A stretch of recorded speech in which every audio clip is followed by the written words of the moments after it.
Hello, and welcome to the No Fruit Podcast. Hello, everyone. This is Maurice. And this is Kafa.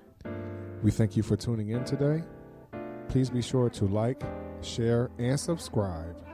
I hope you enjoyed today's episode. Hey. Hey. What's going on, y'all?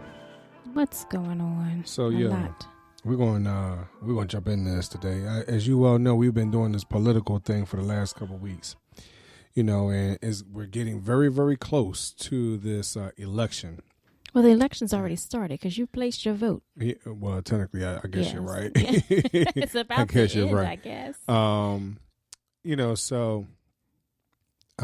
But with the elections, you know, where we are experiencing a lot of angst, curiosity, confusion, like we're having a plethora of feelings. But most importantly, for those of you who live in the greater Philadelphia metropolitan area, we've had a situation that we've been dealing with throughout the whole country, where a police officer killed a young man. And to be more specific, a Caucasian officer killing an African-American young man. So this is really important as we are talking about politics, and we're talking about church politics, and we're speaking about leadership.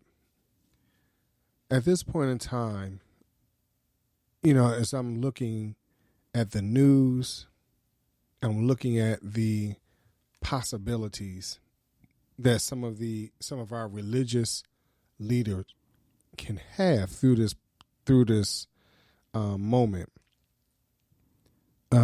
Because one of the things that we have missed over the years and that we are lacking is the church and or religious organization being the center of the community. Mm-hmm. And I understand that, you know, you only could do but so much. One person can't do everything. But I believe that this is an opportunity where the church takes a little more firm stance now in the sense of this looting and rioting and the protests / marches, things like that. I'm not saying some things don't have a place, but unfortunately, when you do that, you are hurting yourselves because you're doing it pretty much where you live.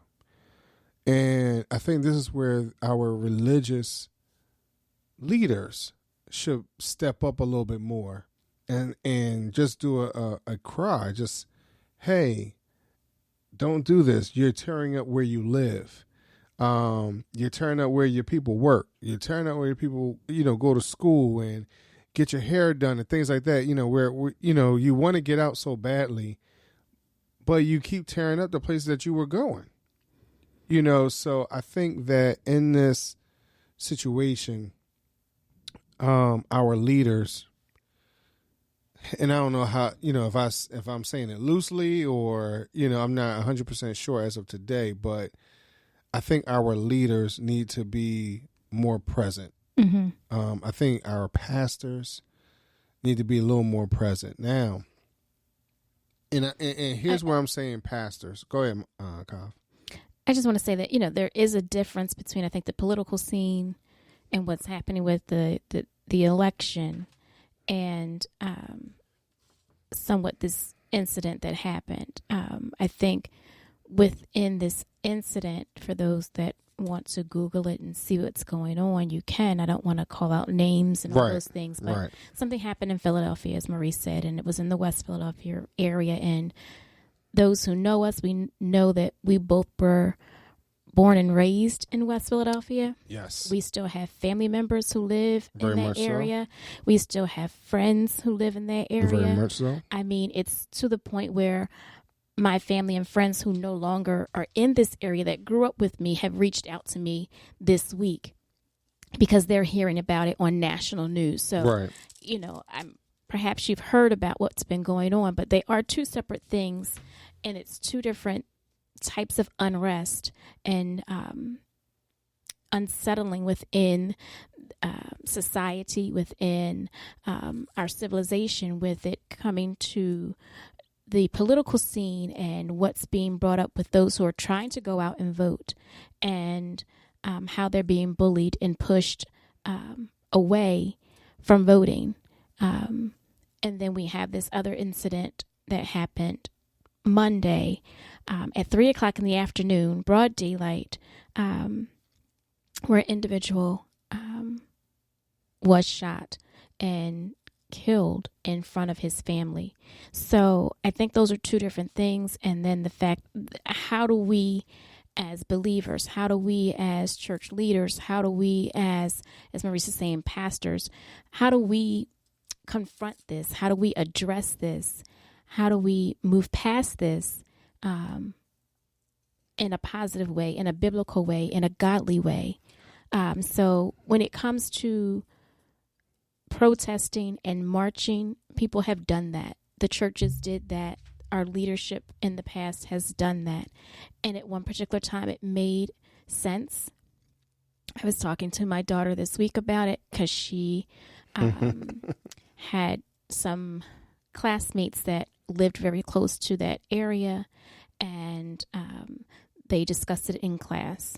So overhearing that and her coming and talking to me about it for just some parental guidance, I kind of said, when things like this happen, you have many things that you can do in response. First of all, you want to pray about it because you don't know everything. And maybe God will reveal some things to you, and maybe he won't. But with everyone who was going out and protesting, I kind of feel like Maurice does it. That's just temporary. It broadcasts your feelings for that moment, for that day, whatever coverage you may get on the news.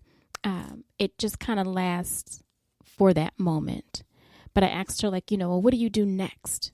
How do you do something that is a little more sustaining outside of just getting together with your friends and marching down the street?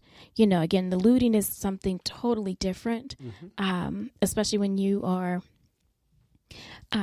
looting and it doesn't have anything to do with what happened. I can see, if everybody started charging us 5 times as much for ground beef like they did in, what was that, Good Times? And they went down and and kind of had a protest because, you shouldn't charge us 5 times more at this grocery store. Then, that might lead to you because your contention is with the store owner, and perhaps, whoever they're getting their meats from, that then they put that price on you of charging you 5 times as much as maybe someone outside of the city. So yeah, I would see a reason for you going and attacking that store owner for whatever might happen with that. I'm not condoning any violence, and I'm not condoning any criminal behavior such as looting or setting things on fire or anything like that. But, it could rise up into that. But again, that's because you have an issue with that store and that store owner. Now, when it comes to the type of violence that happened on Monday afternoon, you have an issue with the justice system. You have an issue with the way that our police in Philadelphia are not properly trained or armed to handle that type of situation. So I said to her, well, so just going out and doing a protest Monday night, Tuesday night, doesn't mean anything. So what if you protest, let's say, every Monday night? Does that make a better statement? Because it doesn't go away. It's not a one-time thing. And then I said to her that ultimately the reason that it became fatal is because they weren't armed with tasers. They weren't able to de-escalate the situation of dealing with someone with a mental illness who was having a flare-up or an outbreak or whatever that may have been. And if they were better equipped, then something else may have ended differently. I can't say. I don't know, because they could have reached for one thing and then picked up another. You know, we've had situations like that in the country where people were armed with tasers and guns, and they thought that they picked up the taser and shot, and it really was the gun. So, you know, I can't say that, hey, this would have ended differently. Only God knows. But with all that, I said to her, you know, ultimately you want to vote. You know, and I think that's how we're tying all this back in together, that the only way that our police force will have the proper funding and get word that individuals want them to be armed with non-deadly ways of addressing situations, that your vote would count. You know, you speaking up, you potentially, as a youngster, I was telling her that how do you and your peers become involved in this outside of voting? Do you run for office? Do you speak up in different forums? Like, how do you take the knowledge that you're getting now while you're in college, all of the feelings that you have right now and the things that you're seeing, and how do you create change? And again, that's not going to be change instantly. And I was trying to share that with her, that, you know, I think that self-satisfaction of, hey, I'm going out to march and protest, that's right here, that's right now. But we need to think about long term, because it doesn't change it from happening next time. So here's the thing, Kaf, that I believe,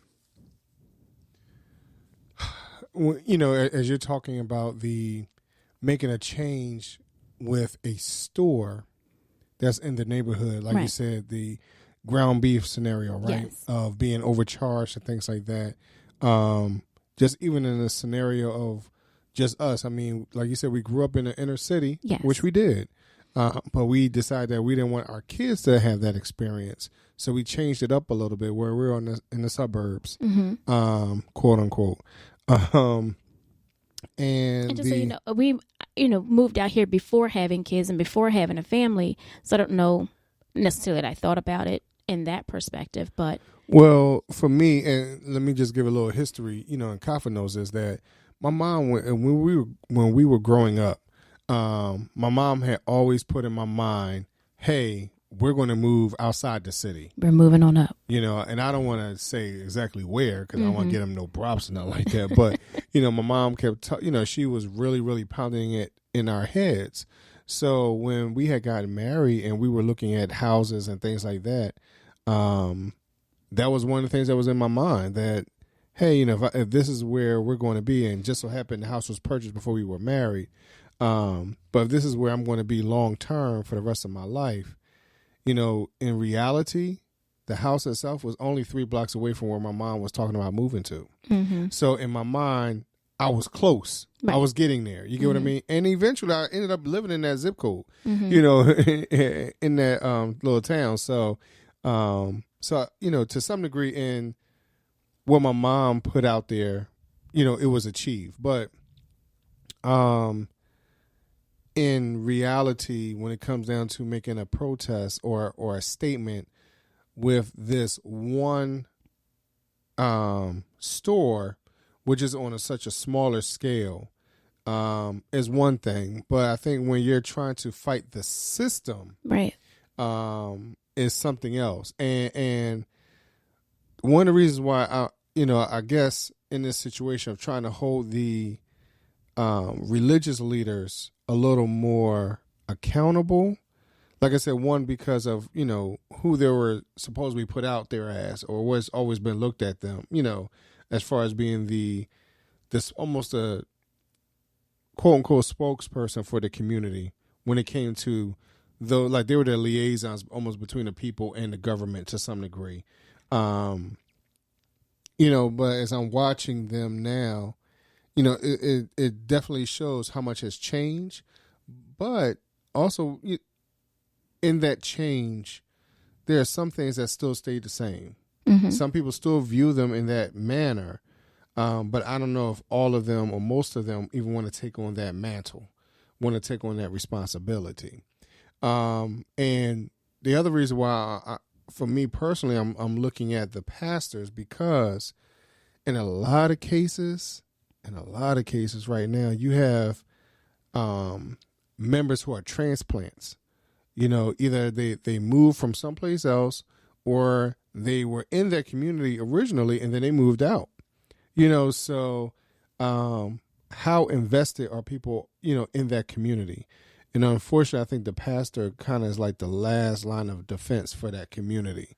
And I think, you know, as I've watched so many pastors, you know, with these marches and the last couple days shown on their Facebook and things like that, like, you know, there are some that's out there. I'm not saying there's none out there. Mm-hmm. No, there's some out there.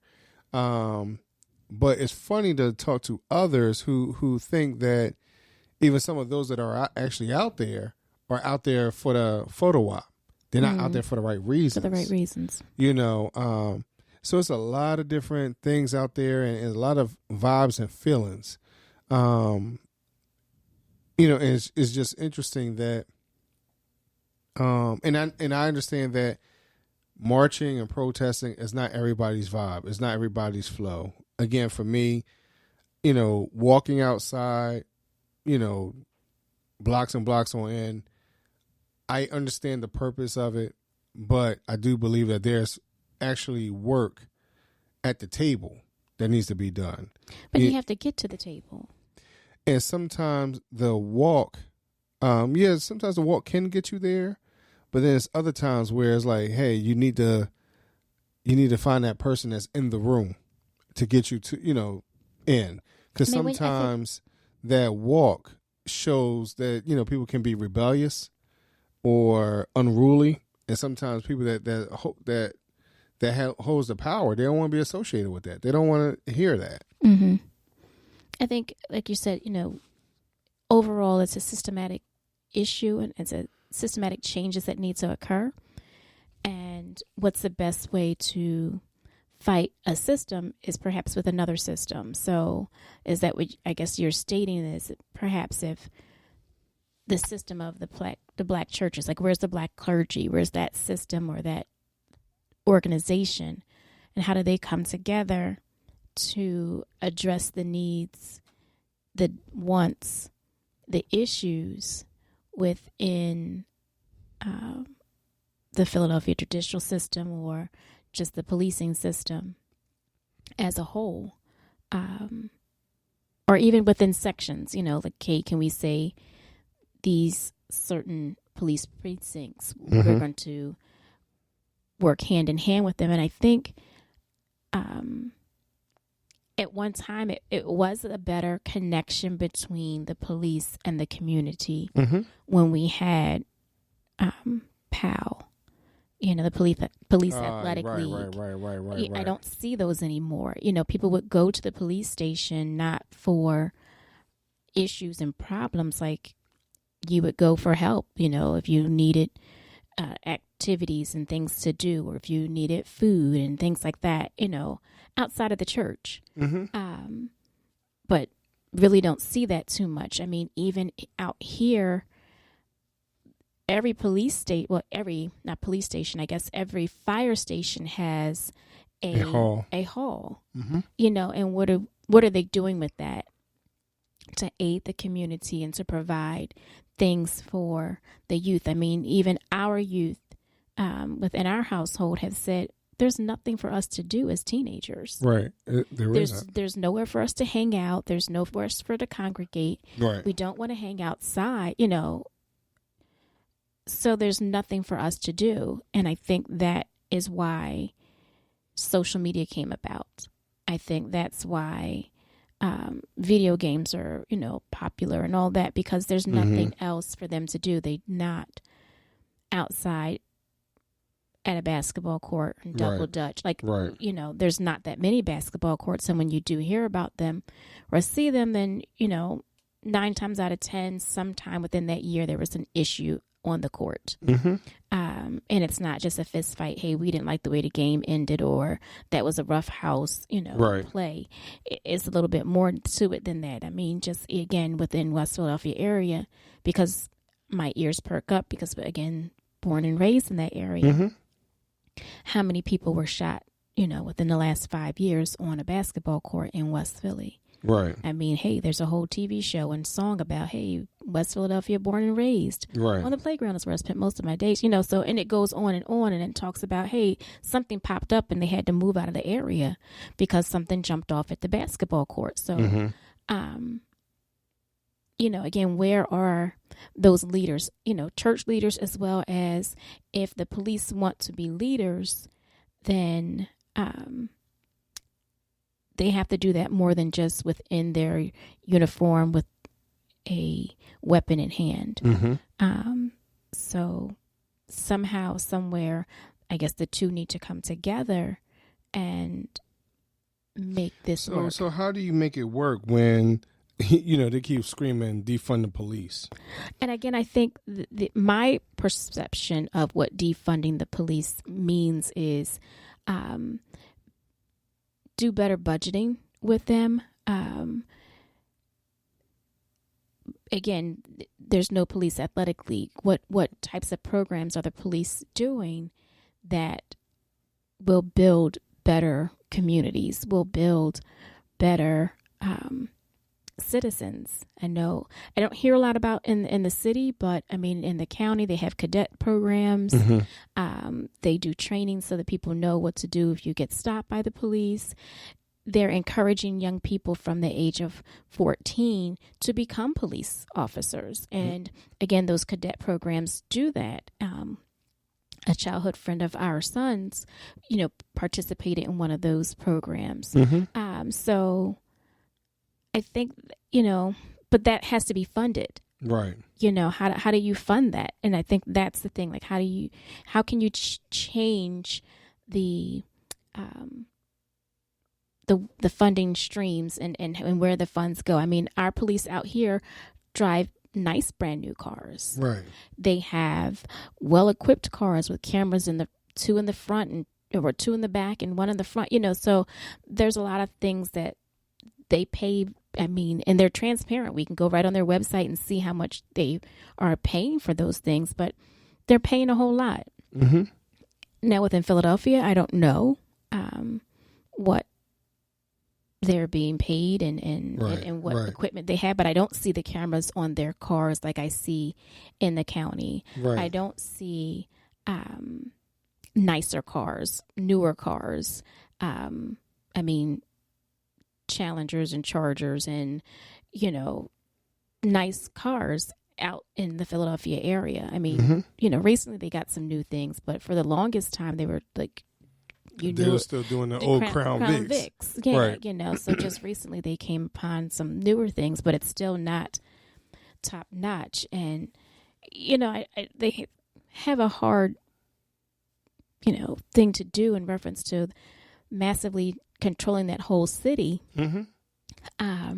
But again, I think if there were more programs where they did things hand in hand, that it might work a little bit better. I think, one of the things, I'm sorry, but, real quick, I hear you talking about the POW and things like that, which helps to build you will hope that it would build camaraderie between law enforcement and the community.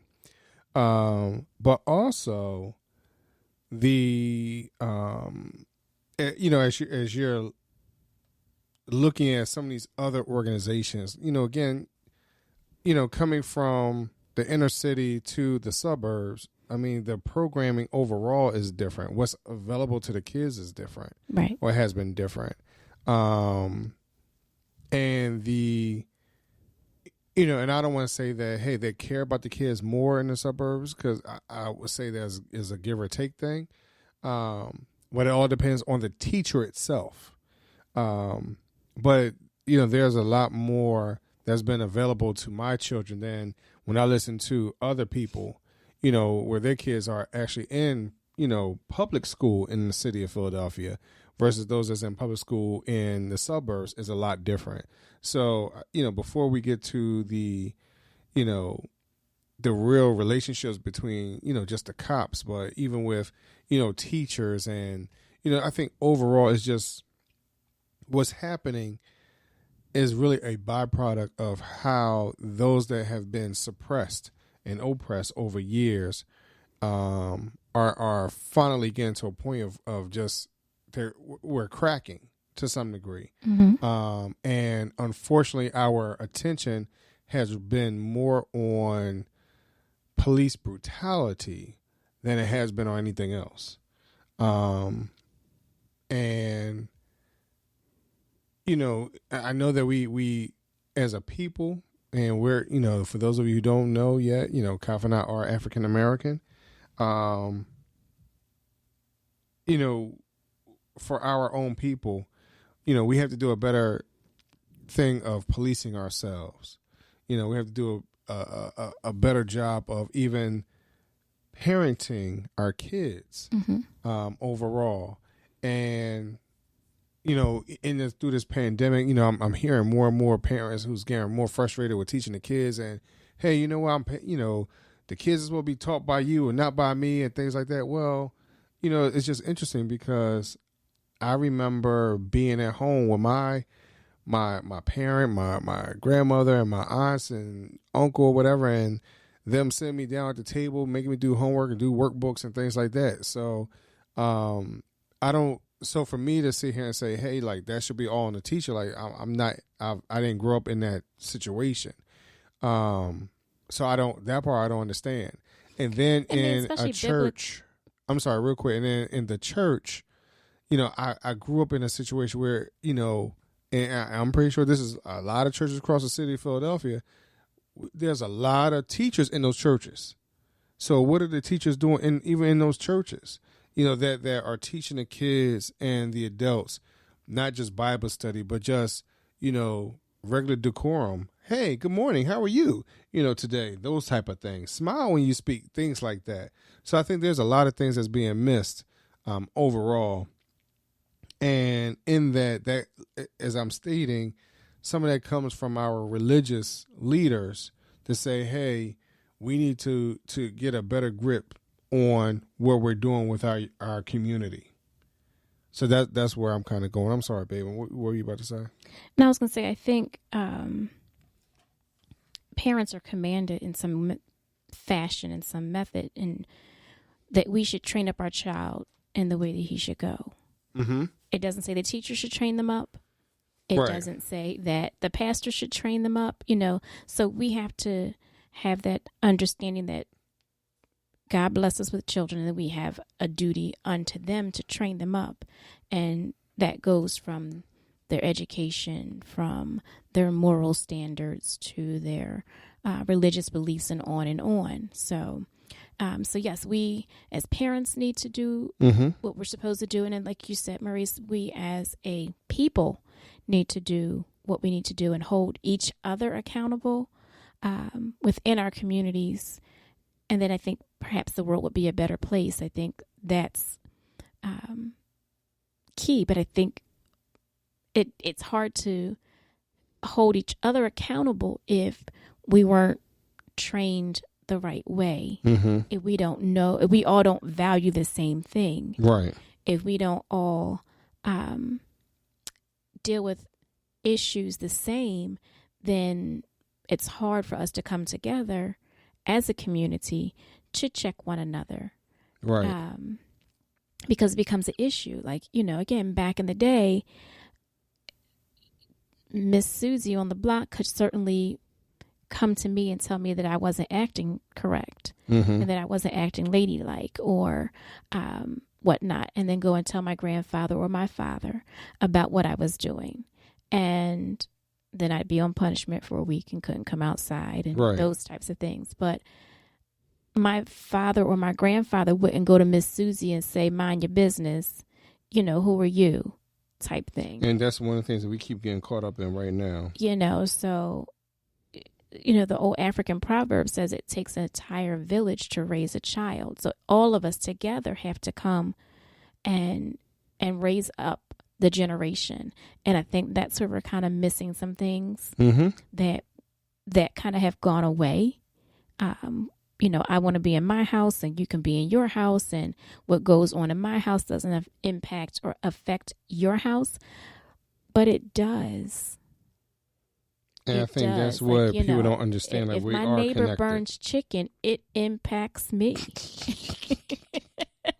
Don't think our neighbors are burning chicken, but they're burning that's something, funny. So it does impact me, even, we live in a row home, but even if we were in a row home, if we had singles and somebody, cooked their food too much and it became a flame and a blaze, and that affects me and it impacts me. And I think we need to understand that, right, and see that better, and then see the big picture of it all, and not just see us ourselves and be the me generation. I think we've lost the we generation of the 50s and the 60s. The 70s are gone, but we have to reach back a little bit and grab some of that to take with us. And I'm hoping that, many people thought, okay, well, what happened in 2001 in New York would have shifted us a little bit as we came together for a short period of time to rebuild. Right. And then there were some other things that had gone on where we kind of tore down some of those barriers of nationality and whatever, and we came together. It seems like it always takes something tragic for people to kind of come together. So I don't know if what we're going through right now is going to build us together. It certainly has kind of put us all in our own corners as we continue to see, hey, don't go outside, stay home.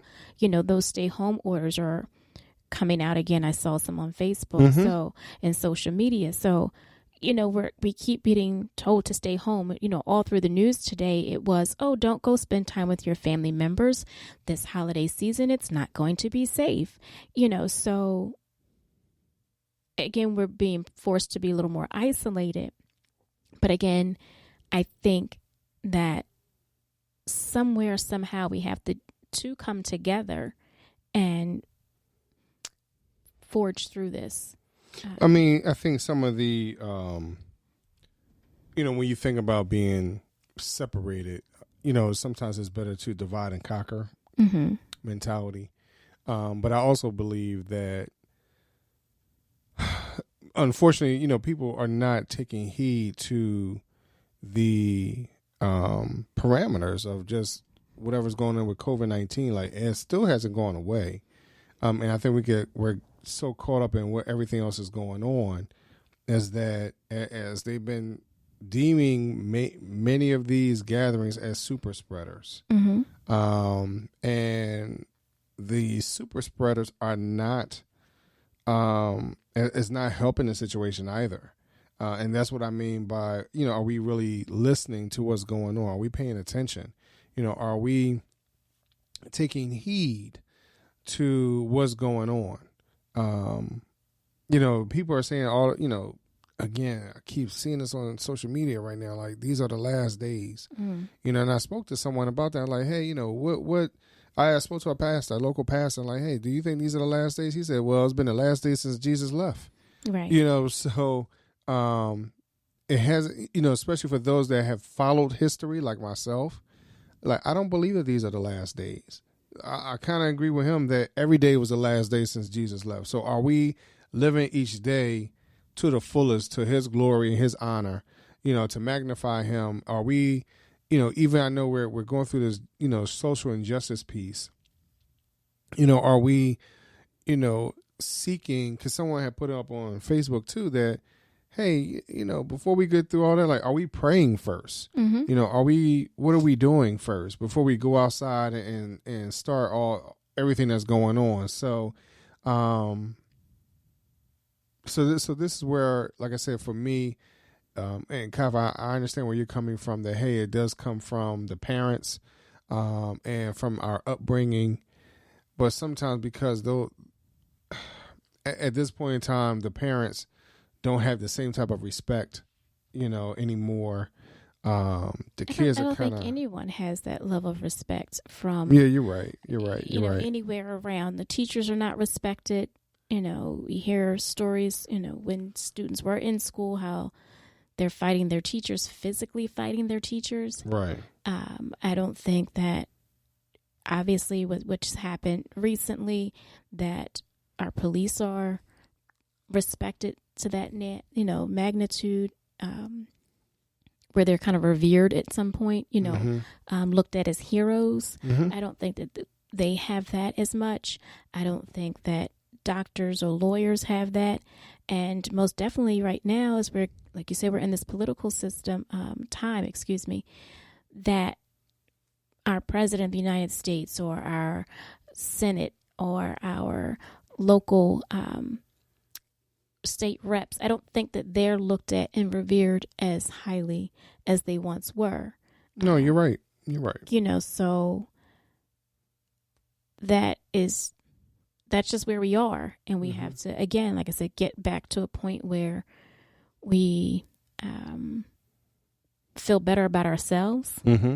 I think that's key. Like you said, pray about it and focus on, hey, look in the mirror. Who are we? And then we can, once we feel good about ourselves, then we can then entrust and feel better about all those around us. Yeah. And it's hard because some of them are not following God through it all. So, they're supposed to be a service provider. They're supposed to be, they take oaths, all of them under God. Right. Whether it's police, whether it's the... You make it, I'm sorry, real quick, but you said something about them taking oaths. I think that they got their right hand up and their left hand behind their back with their fingers crossed. Yeah. Well, one hand's supposed to be up and one is on a Bible. I know. So, if even, all elected officials have to say an oath and make, some promises. Those who are medical providers have an oath and a promise. And so hold yourselves accountable. I think that's basically what we're talking about today, is just hold one another accountable, hold your peers accountable, hold your family members accountable, call them out. Mm-hmm. Don't be ashamed and be afraid to say, whoa, that's not right. Right. That doesn't sound right. Right. Right. Hey, what are you talking about? Like, check yourself. Back in the day, they say check yourself before you wreck yourself. Yeah, I know. I was in my head, but I didn't want to interrupt you. That's all right. But I just want to say before we bounce out that this whole thing, like I said, I know I'm calling out religious leaders, and that's partly because of, I guess that's just who I am. You're a religious leader. But I'm noticing how through all of this, we are totally losing our spiritual connection. Well, I think it's because we don't know it anymore. I think we've been that removed from it. And I'll call out the ministers. How many of them are really Bible teaching ministers, or are they just telling us like, hey, things are going to get better, or, telling us little stories about what's happening in the world, but that's not the Bible. Like, I think that's the difference of just them knowing what God says and then them being able to give it to believers and people who come to their churches or listen to them in a virtual world, and be able to really help them to understand, well, what does God want you to do when this happens? Mm-hmm. What does God say about your voting? What does God say about educating your kids? What does God say about mental health issues? What does God say about all of these things? And then how do we live it? Right. I think those are the things that, for myself, listening to sermons recently is not there. They're not providing that. Yeah. They're not providing that. Your music's great, but it's not even coming through the music anymore. Right. So, the war cry is a little bit different now, so. You're right. So, hey, leaders, pastors, go back, go deep and really reconnect with what God wants his people to hear. Right. And then say it, but say it from the Bible, not from, just because this is what you went through last week. And I know we usually try to do that with the podcast. Like, we'll say something and we'll give you a biblical reference, if you will. We haven't done that a whole lot tonight, but Deuteronomy has a whole lot to say about a little bit of what we're talking about. So we just want you to be able to go back and figure out what God says about all of this, and then go from there. I think that's the real key to fixing us. Right. You know what I mean? There's an old song that says, Lord, fix me. Lord Jesus, fix me. So, and sometimes you have to do that first. You have to fix yourself first. You have to ask God to fix you first. And then once you're fixed, then you can go and be a blessing to somebody else. So, that's just how I'm feeling right now. Yeah, I know for me, how I'm feeling is I'm just at a loss. I'm at a loss because there's a lot going on, and I'm at a loss because it's almost like you want to fix everything, but can't fix nothing at the same time. And you only could do it one person at a time, one situation at a time. So even though, I'm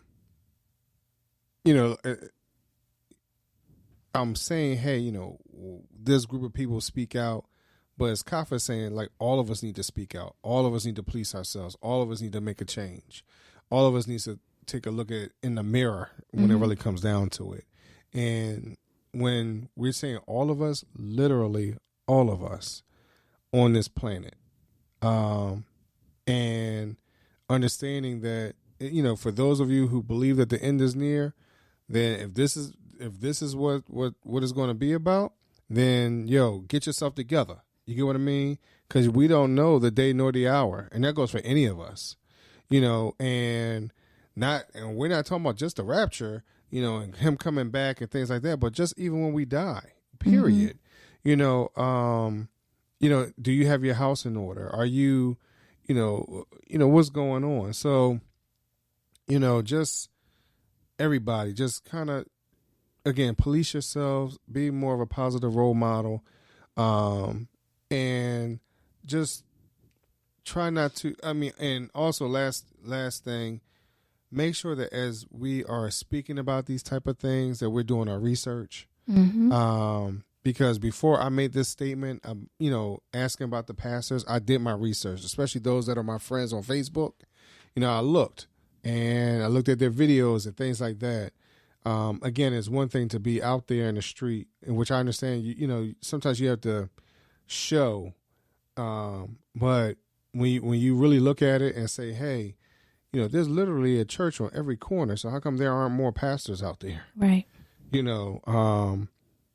And when I say almost literally a church on every corner, almost literally there is. So if it's not on the corner, it's in the middle of the block. Yeah, sure enough. So it's almost like you can't go a mile without passing at least 4 or 5 churches. So it's either churches or daycares. So we understand what the services are needed, and evidently if God is putting it out there for you to start your church, to be part of a ministry, things like that, then what is he really calling you for? As if you're not about the march or things like that, then are your doors open to feed people, clothe people, give people other services, helping them somehow with their rents and rent rebates, and helping them to understand what their finances are, just finance management, because of gentrification and things like that. I think there are so many other things that the church can really look at. But I listened to quite a few, and there's quite a few that's checked out to some degree, because I know and I understand that there's a lot going on. But that's why, from a church perspective, if the leader needs to be going on within the church. If the world has a lot going on, then there needs to be a lot going on within the church, right? Or the church needs to be pouring out into the world to bless people. Right. They need to know that there is a living God and that there are godly people there. So get out and vote, get out and help somebody else, and encourage somebody. I was saying, just get out there and smile at people, make their day. Sometimes it's just as simple as that. And as this young man who lost his life, a couple of days ago, dealing with mental, illnesses, that stuff is real. Okay. And, again, let's support each other. We don't know his whole story, and we'll never know his whole story. So let's continue to pray for him, his family, the friends, the neighborhood, the community, and you go on from there. Okay, y'all? Yes. So each one teach one, pray for one another, love on one another. And this is your host, Maurice and Kafa. And Kaf, what do you want them to do? I want everyone who's listening, please, please, please, not only pray for one another, but when you get up off your knees, go get fit. Check us out on Facebook, because Maurice has been promoting Facebook the whole entire show. So check out Facebook, Instagram. Right. Don't forget Instagram. We're also on Twitter. So check us out. Send us a line. Like us. Share today's podcast. Share last week's. Share one from last year. It doesn't matter. Share, share, share. Now's the time to share. This is the season that we're now getting into with sharing and caring as we begin to reap what we have sown. And we go into the Thanksgiving and the Christmas giving season. So see, this right here, you don't have to keep in the storehouse. Like, you don't have to, gather this in and keep it forever. Like, no, you can gather this in and send it right back out. Send it right back out and let it bless somebody else. If this podcast has been a blessing to you, share it so that it can be a blessing to someone else. Right. If you have any questions, comments, any queries, send us a message. Maurice, what's her? I mean, you can hit us up on nofruitpodcast@gmail.com. But you can also comment on any of our podcast channels, being iHeartRadio, Spotify, YouTube, wherever you listen to us on. Just make sure you can leave a comment, you can share it, you can like it, you can hate it. It's up to you. That's fine. I'm okay with it. We're okay with it. All right, y'all. Thank you so much for listening today, and we hope that you continue to stay safe and be blessed. And we will talk to y'all later. Love you guys. Peace. Bye.